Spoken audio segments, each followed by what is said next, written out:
इतना time waste मत करो सोचने में कि करूँ नहीं करूँ, just go, at least give it a shot. क्या पता वो तुक्के से ही सही, तुक्के से ही सही, लेकिन वो सही निकल जाए। इज करेक्ट और not you don't know, but I realize कि यार करना चाहिए था, ये बहुत सही चीज़ थी।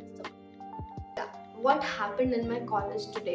So basically आज हुआ क्या, मतलब आज समथिंग 1 जुलाई है and I am recording it today. तो आज ट्यूसडे है एंड हमारा लाइक 1 वीक हो चुका है कॉलेज खुले हुए, कॉलेज स्टार्ट हो चुके। तो जो फर्स्ट ट्यूसडे था मतलब कॉलेज वीक में, तो उसमें ना क्या हुआ, जो एक टीचर थी हमारी वो एक आई, उन्होंने तो फर्स्ट डे तो ऑब्वियसली इंट्रोडक्शन वगैरह होता है, तो इंट्रोडक्शन वगैरह दिया कॉलेज का, टीचर्स का, एंड बहुत कुछ की एक्टिविटीज़ होगी, बहुत कुछ बताया।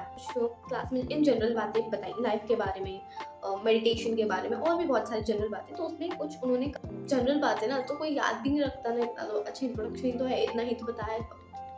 It was not about syllabus, it was out of syllabus, but which is very related to your life, जो आपको पता होनी चाहिए। तो ऐसे कुछ चीज़ थी तो उन्होंने बताया। और जब आज लेक्चर था उनका, तो वो टीचर आए, उन्होंने बोला कि लास्ट लेक्चर में ऐसे ऐसे बताया था। तो उन्होंने कुछ फर्स्ट लाइन, 4 लाइन्स थी उसकी।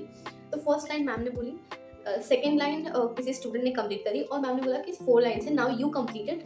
मैंने इतना बता दिया, किसी को भी पूरे क्लास में वो चीज़ याद ही नहीं थी, nobody knew it. 4th line याद था, मैं 3rd पे ये बोलने जा रही थी कि ये बोल देती हूँ, इट मेक्स अ मैन, जबकि इट नहीं है, बट मैं तुक्का मारने जा रही थी कि it makes a man healthy wealthy and nice, और मैंने वो चीज़ बोली ही नहीं। मैंने कहा मन में कि बोलूँ नहीं बोलूँ, इस चक्कर में मैंने बोला ही नहीं। एंड देन जब मैम ने सामने से बोला, देन इट वॉज करेक्ट। मैंने कहा यार बोल देना चाहिए था, राइट। तो मैंने जो सोचा था, इट वॉज इट का फर्क था ना, इट मेक्स अ मैन जो मैं बोलने जा रही थी, जबकि है मेक्स अ मैन। तो मैंने अगर बोल दिया होता तो सही तो हो जाता। तो इस सिचुएशन से मेरे को ये समझ आया कि whether you know the answer of the question या whether it is correct or not, you don't know, but at least try, at least give answer in life also। अगर तुमको नहीं पता है कि आगे रिजल्ट क्या होगा, at least try, क्योंकि कुछ ना कुछ तो रिजल्ट आएगा ही, ठीक है। अगर तुमको वो रिजल्ट नहीं मिला जो एक्चुअल रिजल्ट है, जो तुम्हें चाहिए, या जो तुम्हारी एक्सपेक्टेशन है रिजल्ट से, अगर वो नहीं मिला, तो भी तुम्हें कुछ ना कुछ तो सीखने को मिलेगा ही, राइट। अभी मेरे को ना, it's not only about today, but school में भी बहुत बार ऐसा हुआ है कि मेरे को आंसर आ रहा है बट आई डेंट आंसर।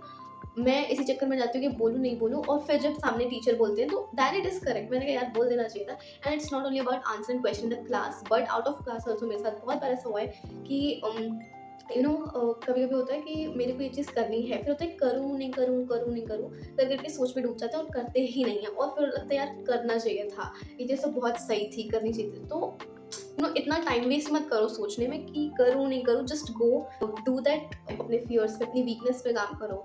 तो मेरे को इस इंसिडेंट से यही सीखने को मिला कि किसी को भी नहीं पता ना कि आपके इस एक्शन से क्या होगा। आपको नहीं पता कि इस सवाल का जवाब जो मैं देने जा रहा हूँ क्या वो सही है या नहीं। आपको पता ही नहीं है कि सही है या नहीं। अगर आपको पता ही नहीं है तो बोलने में क्या झिझक, और उस चीज़ को करने में क्या ही झिझक, क्योंकि आपको नहीं पता वो सही है या नहीं। क्या पता वो सही हो जाए, ठीक है। इवन आउटसाइड द क्लास आपको कुछ करना है, आपको कोई एक्टिविटी में पार्टिसिपेट करना है, आपको कुछ अपनी तरफ से करना है, anything you want to do, but you don't know whether it is correct और not, but at least give it a shot. क्या पता वो तुक्के से ही सही, तुक्के से ही सही, लेकिन वो सही निकल जाए।